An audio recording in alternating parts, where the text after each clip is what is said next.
$400 per week for 20 years in the S&P 500, historically, you would have over $1 million.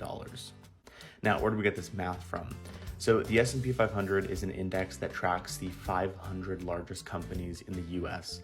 And if you think about it, those 500 American companies, in a lot of ways, are really international companies. If you think of companies like Apple, Microsoft, even though those are American companies, they have customers and sell products all over the world. Almost every country has Apple and Microsoft products, uses their software, etc. So the S&P 500, since 1928 through to December 31st, 2022, has a 9.82% annualized return rate. And so if we were to plug this into our future value calculator, which looks at, we plug in our numbers today and it'll tell us what our money would be worth in the future. At the very top, we start with our present value. Let's just say we're starting with $0. We have 20 years to invest. So whether you're 20 years old or 40 years old, you can start and have a 20-year timeline. And if you expect a 9% return, now just a big caveat here, you always hear the saying, historical returns are not a guarantee for the future. But the reality is that the historical return is the best indicator we have of what will happen in the future. We do $400 per week, and then we do 52 payments per period, and we're doing 20 years or 20 periods. That's $400 per week.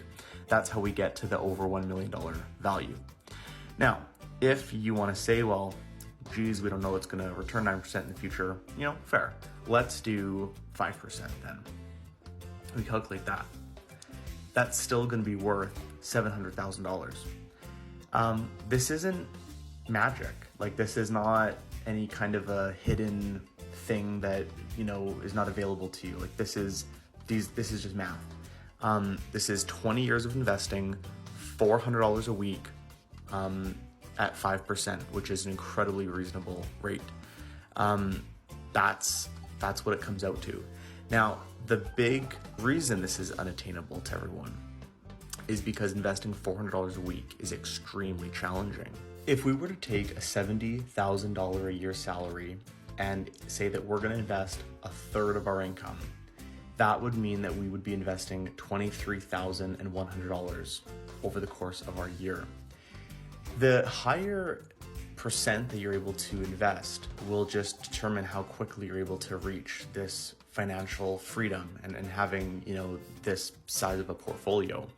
And so a lot of people say, well, it's not reasonable for me to invest that much. And while that may be true right now, I strongly implore you to try to have a goal that you can get to a place where you're able to invest a certain amount of money.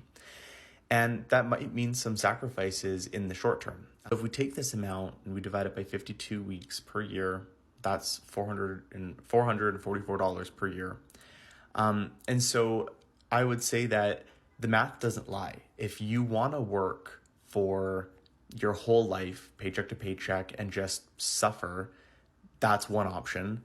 The other option, though, is to really figure out and find a way to be able to invest this amount of money and then only be working for 20 years. And again, 5% is an incredibly realistic rate. I think 9% is very realistic as well. But if you want to even just go to 5 and just say, I'm going to be ultra conservative. As you'll see here, though, at the very bottom, the total payments, $416,000.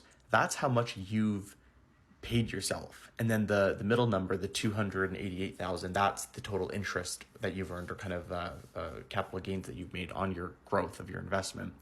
So even if you were to invest all this and have a 0% return rate, which wouldn't happen, you'd have still $416,000 that you would be able to save up in this 20-year period. So I would really encourage you to Google Calculator Soup, Future Value Calculator, play around with this calculator and just see what's possible out there. If you're asking yourself, well, how the heck do I even get started in this? Check out my website to learn more.